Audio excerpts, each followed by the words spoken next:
बिस्मिल्लाहिर्रहमानिर्रहीम, अस्सलाम वालेकुम। माय नेम इज़ सफ़र इसान and this is your channel physics का सफ़र। आज का जो हमारा टॉपिक ऑफ डिस्कशन है वो है फील्ड्स ऑफ फोर्स है। वैसे तो सेकेंड ईयर फिज़िक्स के तमाम चैप्टर्स के तमाम टॉपिक्स और एक्सरसाइजेस के वीडियोस हम बना चुके हैं, लेकिन सेकेंड ईयर फिज़िक्स का फर्स्ट चैप्टर के 5 से 6 टॉपिक्स ऐसे हैं कि जिनकी वीडियोस थोड़ी सी ब्लर बनी थी और बार बार उनमें जूम इन आउट हो रहा था, क्योंकि चैनल हमने इनिशियली स्टार्ट जस्ट किया था तो शुरू वाली वीडियोस में कुछ थोड़ी सी डिस्टर्बेंस आ रही थी। तो इसलिए हमने फैसला किया कि जो फर्स्ट चैप्टर के 5 से 6 टॉपिक्स हैं उनकी वीडियोस हम दोबारा से बनाएंगे और इसके बाद इंशाल्लाह जो फर्स्ट ईयर फिज़िक्स के रिमेनिंग चैप्टर्स हैं उनकी वीडियोस हम बनाएंगे। तो जो आज का हमारा फिर टॉपिक ऑफ डिस्कशन है उन्हीं 5 से 6 टॉपिक्स में से वो है फील्ड्स ऑफ फोर्स है।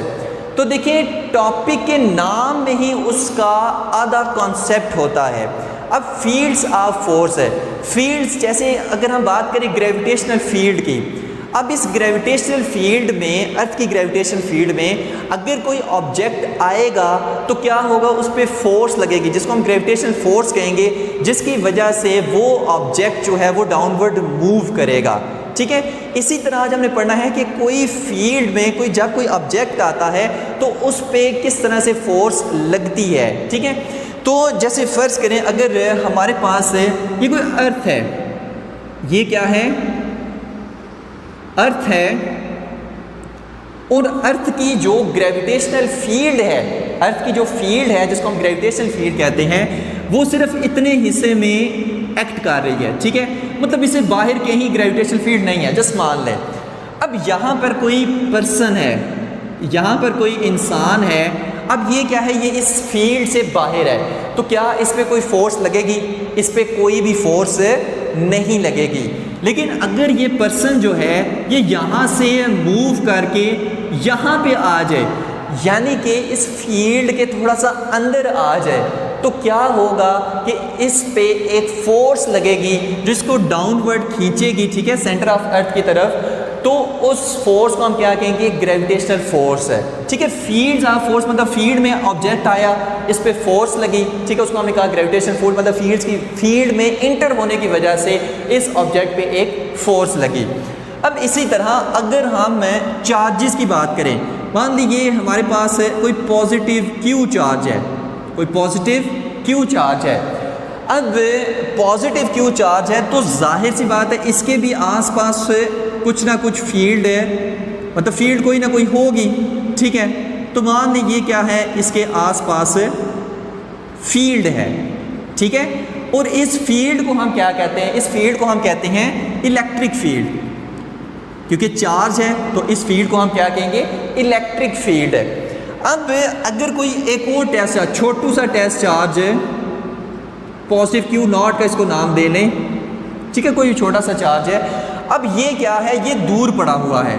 ठीक है, या हम इसको पॉजिटिव के साइन से शो कर दें, अगर कोई छोटा सा पॉजिटिव टेस्ट चार्ज है, अब ये क्या है, फील्ड से बाहर पड़ा हुआ है, अब इस पर कोई भी फोर्स अप्लाई नहीं हो रही। लेकिन जब ये चार्ज जो है इस फील्ड के अंदर आएगा तो क्या होगा कि इस पर फोर्स अप्लाई होगी, और फोर्स कौन सी अप्लाई होगी, इलेक्ट्रोस्टैटिक फोर्स अप्लाई होगी। कौन सी फोर्स अप्लाई होगी, इलेक्ट्रोस्टैटिक फोर्स है। और अट्रैक्शन की होगी या रिपल्शन की होगी, रिपल्शन की होगी, क्योंकि दोनों पॉजिटिव चार्जेस हैं, और ये इस तरफ इस पर फोर्स अप्लाई होगी और ये इस तरफ मूव करना शुरू हो जाएगा। यानी कि चार्ज फील्ड में आया, कौन सी फील्ड में, इलेक्ट्रिक फील्ड के अंदर आया, तो क्या हुआ, इस पे एक फोर्स लगी। कौन सी फोर्स लगी, इलेक्ट्रोस्टैटिक फोर्स लगी, जिसकी वजह से इस तरफ मूव करने लग पड़ा। तो यही हम कहते हैं फील्ड्स ऑफ फोर्स, कि अगर इस चार्ज की फील्ड में कोई दूसरा चार्ज हम लेकर आए तो उस चार्ज पर अट्रैक्शन या रिपल्शन की फोर्स लगेगी। ठीक हो गया।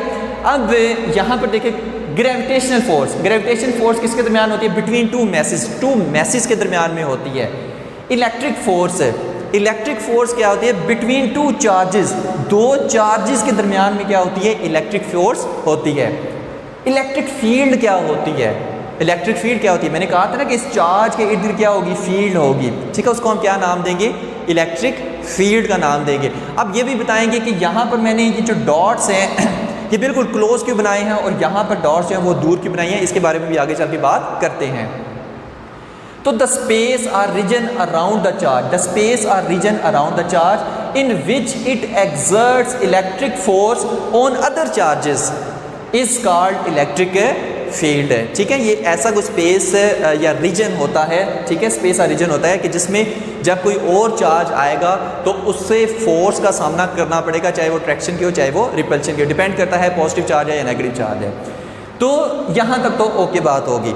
अब हमने कहा कि चार्ज कोई भी इस रीजन में आएगा तो उस पर फोर्स अप्लाई होगी, लेकिन इस फोर्स का ओरिजिन कहाँ है, ये फोर्स कहाँ से आ रही है, क्यों आ रही है। तो एक क्वेश्चन में जहन में था, what is the origin of these forces and how these forces are transmitted, how these forces are transmitted. इन दो क्वेश्चन के आंसर अब हमने क्या करने हैं, जानने हैं। देखिए आज दिन तक हम इन फोर्सेस का ओरिजिन मालूम नहीं कर सके, ठीक है ना, what is the origin of these forces. आज दिन तक साइंटिस्ट जो हैं वो इसका इन फोर्सेस का ओरिजिन फाइंड नहीं कर सके। जब हायर क्लासेस में आप जाएंगे तो आपको ये सुनने को मिलेगा कि जो ग्रेविटेशनल फोर्स है ये कोई एक पार्टिकल है जिसका नाम है ग्रेविटॉन, उसके एक्सचेंज की वजह से प्रोड्यूस होती है, ठीक है। कोई इलेक्ट्रिक फोर्स है ये कोई फोटोन के एक्सचेंज की वजह से प्रोड्यूस होती है, लेकिन ये जस्ट अभी थ्योरेटिकल बातें हैं, ये प्रैक्टिकल नहीं है। अभी भी अगर हमसे कोई पूछता है कि what is the origin of these forces या how these forces are transmitted, तो हम कहते हैं कि अभी तक हमें इनका ओरिजिन मालूम नहीं है, मतलब ये अननोन है अभी तक, ठीक हो गया।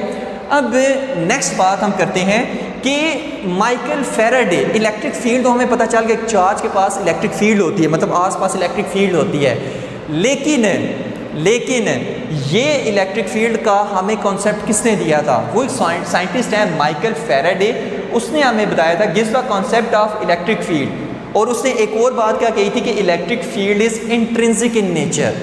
अच्छा, इंट्रिंसिक मतलब प्योर, कि जो किसी से ली हुई चीज़ ना हो, मतलब दुनिया में कोई भी चार्ज आप उठा लें उसके आसपास क्या होगी, इलेक्ट्रिक फील्ड लाजमी होगी और उसकी अपनी इलेक्ट्रिक फील्ड होगी। जैसे अगर मैं कहूँ ये मेरा बाजू है तो ये मेरा क्या है, ये इंट्रिंसिक है, ये मैंने ये नहीं कि किसी से लिया हुआ है तो फिर मैंने साथ लगाया हुआ है, भाई ये मेरा प्योर मेरा अपना बाजू है। तो इस वजह से electric field is intrinsic in nature, कि कोई भी चार्ज है दुनिया में उसके आसपास इलेक्ट्रिक फील्ड होगी और वो उसकी अपनी प्रॉपर्टी इस चार्ज की कि उसके आसपास इलेक्ट्रिक फील्ड लाजमी होती है, ठीक हो गया। तो नेक्स्ट बात करते हैं टेस्ट चार्ज के। काफ़ी लोग इसमें बहुत ज़्यादा कंफ्यूज रहते हैं। अगर हम इसको रेज करें, टेस्ट चार्ज की मज़े की कहानी है कि अक्सर लोगों का ये क्वेश्चन होता है कि टेस्ट चार्ज हम पॉजिटिव ही क्यों लेते हैं, टेस्ट चार्ज हम पॉजिटिव ही क्यों लेते हैं। तो देखिए पॉजिटिव टेस्ट चार्ज हम इसलिए लेते हैं, बाद में बताएंगे कि टेस्ट चार्ज का काम क्या है और ये किस वजह से यूज़ होता है। पॉजिटिव टेस्ट चार्ज हम इसलिए लेते हैं क्योंकि ये एक स्टैंडर्ड चार्ज हम इसको मानते हैं और इससे कैलकुलेशन ज़रा आसान हो जाती हैं। वैसे हम नेगेटिव टेस्ट चार्ज भी ले सकते हैं, इसमें कोई इशू नहीं है, लेकिन जैसे एक स्टैंडर्डाइज उन्होंने किया हुआ है और आसान होती है इससे कैलकुलेशन, इस वजह से ये बस हम यूज़ करते हैं। तो it is a unit positive experimental charge whose electric field is week. बहुत ही छोटू सा ये चार्ज होता है जिसकी इलेक्ट्रिक फील्ड बहुत ज़्यादा वीक होती है। अब इससे हम किस तरह से फोर्स को टेस्ट करते हैं वो चीज़ देखते हैं। तो अब हम प्रॉपर टॉपिक की तरफ आते हैं कि ये हमारे पास एक चार्ज है, ये हमारे पास क्या है, चार्ज है, और इसकी जो इलेक्ट्रिक फील्ड है वो मान लें कि सिर्फ इतने रीजन तक है। इसकी इलेक्ट्रिक फील्ड है मान लें सिर्फ इतने रीजन तक है, और यहाँ पर जो है वो डॉट्स जो हैं वो हम थोड़े से क्लोज बनाएंगे और बाहर थोड़े से दूर बनाएंगे, ठीक है। अब इन डॉट की मज़े की कहानी है। देखिए जो इलेक्ट्रिक फील्ड की स्ट्रेंथ होती है वो चार्ज के पास सबसे ज़्यादा होती है, चार्ज के पास मतलब चार्ज के करीब वो इलेक्ट्रिक फील्ड स्ट्रेंथ सबसे ज़्यादा होती है, और जैसे जैसे चार्ज से दूर जाते जाएंगे इलेक्ट्रिक फील्ड स्ट्रेंथ कम होती जाएगी, ठीक है। इसे आगे जाके और डिटेल से समझाएंगे। बहरहाल ये पॉजिटिव क्यू चार्ज है और ये उसकी क्या है, फील्ड है। तो क्या हम मालूम कर सकते हैं कि इस फील्ड की वजह से कितनी फोर्स लग रही है? नहीं मालूम कर सकते जब तक कोई और चार्ज इस फील्ड के अंदर नहीं आएगा। अब मैंने क्या किया, एक और charge positive q not, positive charge, इसको हम टेस्ट चार्ज कहेंगे, इसको हम क्या कहेंगे, टेस्ट चार्ज कहेंगे, बहुत ही छोटू सा चार्ज होता है जो हम मालूम करते हैं कि किसी फील्ड की वजह से कितनी फोर्स लग रही है, इस वजह से हम इस टेस्ट चार्ज को यूज़ करते हैं। अब जाहिर है टेस्ट चार्ज है तो इसके पास भी इलेक्ट्रिक फील्ड होगी, इलेक्ट्रिक फील्ड होगी। तो मान लीजिए इसके पास क्या है, इलेक्ट्रिक फील्ड है, इसके आसपास भी तो इलेक्ट्रिक फील्ड होगी ना। तो क्यों हम ये छोटू सा चार्ज क्यों लेते हैं, हम ये बड़ा चार्ज क्यों नहीं लेते? क्योंकि हम चाहते हैं कि हम ऐसा छोटू सा चार्ज लें कि जिससे ये फील्ड डिस्टर्ब ना हो, क्योंकि हम देख रहे हैं कि इस इलेक्ट्रिक फील्ड की इंटेंसिटी कितनी है और इसकी वजह से कितनी किसी और चार्ज पे फोर्स लग रही है। तो इस वजह से हम छोटू सा चार्ज लेते हैं जिसकी छोटू सी इलेक्ट्रिक फील्ड हो, मतलब वीक इलेक्ट्रिक फील्ड हो, जिसकी वजह से ये चार्ज की इलेक्ट्रिक फील्ड डिस्टर्ब ना हो, जिसको हमने कैलकुलेट करना है। क्योंकि अगर हम बड़ा चार्ज लेंगे तो उसकी बड़ी इलेक्ट्रिक फील्ड होगी। अब जब वो हम इसके पास लेके आएंगे तो ये जनाब साहब इधर आ जाएंगे, ठीक है। तो हम चाहते हैं कि ये इधर ही रहे, ये इस पे हम फोर्स कैलकुलेट करना चाहते हैं कि इस पे फोर्स कितनी लग रही है। तो अब ये चार्ज क्या है, जब तो बाहर पड़ा हुआ है तो इस पर कोई भी फोर्स नहीं लग रही। लेकिन अगर मैं इस चार्ज को उठाकर, इस चार्ज को मूव कराकर इस फील्ड के अंदर ले आऊँ, इस चार्ज को उठाकर इस फील्ड के अंदर ले आऊँ, तो इस पे क्या होगी, एक फोर्स लगेगी। ये चार्ज है क्यू नॉट दरमियान में, तो इस पे क्या होगी, फोर्स लगेगी। और क्योंकि positive q naught test charge मैंने कहा था लेंगे, ठीक है, तो इस पे फोर्स कौन सी लगेगी, रिपल्शन की फोर्स लगेगी। और रिपल्शन की फोर्स लगेगी तो क्या होगा, ये इस तरफ मूव करना शुरू हो जाएगा। अब देखिए यही इस हिसाब से समझाने की कोशिश कर रहे हैं कि इस इलेक्ट्रिक फील्ड में ये positive q naught test charge आया तो इस पे क्या होगी, रिपल्शन की फोर्स लगी, मतलब फील्ड में आने की वजह से, इलेक्ट्रिक फील्ड की वजह से इस पर फोर्स लगी, इसलिए हम इसको कहते हैं फील्ड्स ऑफ फोर्स है। तो यहाँ से हम इस इलेक्ट्रिक फील्ड, फोर्स अगर हम कहें तो फोर्स की डायरेक्शन किस तरफ है, इस तरफ है, और किस वजह से लगी है, इलेक्ट्रिक फील्ड की वजह से लगी है। तो अगर हम मालूम करना चाहें कि इलेक्ट्रिक इंटेंसिटी या इलेक्ट्रिक फील्ड स्ट्रेंथ की वैल्यू कितनी है, तो हम उसको इस फार्मूले से नोट करते हैं, E is equal to F by q naught. इसका मतलब ये है कि इलेक्ट्रिक फील्ड इंटेंसिटी क्या होती है कि एक चार्ज पे कितनी फोर्स लग रही है, एक चार्ज पे कितनी फोर्स लग रही है, फोर्स पर यूनिट चार्ज, एक चार्ज पे, टेस्ट चार्ज पे इस चार्ज की वजह से कितनी फोर्स लग रही है, ठीक है, इस फील्ड में आने की वजह से इस पर कितनी फोर्स लग रही है। तो क्यों हम इसको क्यों हम नोट कर रहे हैं, देखिए हम मालूम करना चाह रहे हैं कि इस फील्ड में जब कोई चार्ज आया तो उस पर फोर्स लगे तो इसकी स्ट्रेंथ कितनी है, इस इलेक्ट्रिक फील्ड की स्ट्रेंथ कितनी है। अब अगर चार्ज यहाँ पर होगा तो इस पर कम फोर्स लगेगी, यहाँ पर होगा तो इस पर ज़्यादा फोर्स लगेगी, यहाँ पर होगा तो इस पर और ज़्यादा फोर्स लगेगी। तो वही हम मालूम कर जाएंगे इलेक्ट्रिक फील्ड स्ट्रेंथ कितनी है, ठीक हो गया, या इलेक्ट्रिक इंटेंसिटी कितनी है। तो वो हम किस फार्मूले से मालूम करते हैं, E is equal to F over q naught, और फोर्स कितनी लग रही है वो हम मालूम करेंगे, F is equal to E q naught, F is equal to E q naught, ठीक है। क्यू नॉट हमारे पास किधर आ जाएगा, इधर, ये positive test charge q naught है, ये इधर आ जाएगा। तो इलेक्ट्रिक फील्ड की वैल्यू और क्यू नॉट ये हमें पता हो तो फोर्स हम निकाल सकते हैं कि इस पर कितनी फोर्स लग रही है।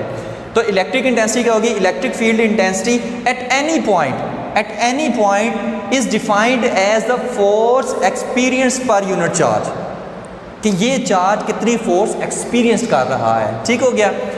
अब नेक्स्ट बात करते हैं कि यहाँ पर देखिए हमने एक फार्मूला निकाला, E is equal to F over q naught, के इस फार्मूले से हम इलेक्ट्रिक फील्ड इंटेंसिटी मालूम कर सकते हैं, ठीक है। और याद रखें कि ये जो इलेक्ट्रिक फील्ड इंटेंसिटी है ये क्या है, ये एक वेक्टर क्वांटिटी है, ये एक वेक्टर क्वांटिटी है जिसका मैग्नीट्यूड भी होगा और जिसकी डायरेक्शन भी होगी, ठीक है। और डायरेक्शन यहाँ पर हम किससे शो कर देंगे, R यूनिट वेक्टर से, ठीक है, कि जितना इलेक्ट्रिक फील्ड में जितना ये डिस्टेंस पर है, क्यू नॉट टेस्ट चार्ज जितना इस चार्ज से डिस्टेंस पर है, तो R यूनिट वेक्टर भी क्या होगा, इसी डायरेक्शन में होगा। F यहाँ पर देखिए हम कूलम्स लॉ में पढ़ के आ चुके हैं कि अगर हमें दो चार्जेस के दरमियान फोर्स को कैलकुलेट करना हो, जैसे दो चार्जेस कौन से, Q और Q नॉट, टू चार्जेस हैं, तो इनके दरमियान अगर हमें देखना हो कि फोर्स ऑफ अट्रैक्शन या रिपल्शन कितनी लग रही है, तो हाँ वो हम किस फार्मूले से मालूम कर सकते हैं, F is equal to K Q naught by R का स्क्वायर, क्योंकि कूलम्स लॉ में हमने पढ़ा था Q1 Q2 क्योंकि वहाँ पर हमने चार्ज लिया था Q1 Q2, यहाँ पर हम चार्ज ले रहे हैं Q और Q0, तो इस वजह से Q और Q0 डिवाइडेड बाय R का स्केयर। R स्केयर क्या कि जितना इन दो चार्जेस के दरमियान में डिस्टेंस है, फोर्स, और K क्या है, प्रोपोर्शनैलिटी कांस्टेंट है। अब आपने क्या करना है कि इस इक्वेशन 2 को उठाकर इक्वेशन 1 में पुट कर देना है, ठीक है, इस फोर्स की जगह। तो पुट इक्वेशन 2 इन 1, तो F की जगह हमने क्या पुट किया, K Q Q0 R का स्केयर, और ये Q0 नीचे उसी तरह, तो यहाँ पर Q0 से काट गया, तो आंसर क्या आया, E इज इक्वल टू के क्यू बाई आर का स्केयर। यानी कि हम इस फार्मूले से भी इलेक्ट्रिक फील्ड इंटेंसिटी को फाइंड कर सकते हैं। दो फार्मूले हमारे पास आए हैं, इस फार्मूले से भी कैलकुलेट कर सकते हैं, इस फार्मूले से भी कैलकुलेट कर सकते हैं, ठीक है। और इलेक्ट्रिक इंटेंसिटी क्या है, ये एक वेक्टर क्वांटिटी है, लिहाजा यहाँ पर हम इसका मैग्नीट्यूड भी होता है, डायरेक्शन भी होती है, डायरेक्शन को हम आर यूनिट वेक्टर से शो करेंगे। अगर इधर भी हम शो कर दें आर यूनिट वेक्टर से, ठीक है। फोर्स भी क्या है, एक वेक्टर क्वांटिटी है, तो आर यूनिट वेक्टर साथ में डायरेक्शन के लिए इसमें आ जाएगा। अब यहाँ पर लास्ट में एक बात इसमें इम्पॉर्टेंट आती है कि देखिए, अगर हमें फोर्स कैलकुलेट करनी है तो हमारे पास दो चार्जेस होना लाजमी है, Q और Q0, दो चार्जेस होना, इलेक्ट्रिक फोर्स अगर हमें कैलकुलेट करनी है तो दो चार्जेस होना लाजमी है, Q और Q0। लेकिन अगर हमें इलेक्ट्रिक फील्ड इंटेंसिटी फाइंड करनी है तो Q चार्ज, एक ही चार्ज से हम फाइंड कर सकते हैं, क्योंकि अगर ये चार्ज होगा तो भाई इसके आसपास इलेक्ट्रिक फील्ड तो होगी, इलेक्ट्रिक फील्ड इंटेंसिटी मालूम कर सकते हैं। लेकिन अगर हमें मालूम करना है कि इलेक्ट्रिक फोर्स कितनी है तो उसके लिए हमें ये Q0 चार्ज लाजमी इस फील्ड में लाना पड़ेगा, तब हम इलेक्ट्रिक फोर्स मालूम कर सकते हैं, अदरवाइज हम इलेक्ट्रिक फोर्स मालूम है फाइंड उसको नहीं कर सकते, ठीक है। तो ये था हमारा आज का topic, fields of force. Hope so कि आपको सारा समझ आ गया होगा। थैंक यू वेरी मच, अल्लाह हाफिज़।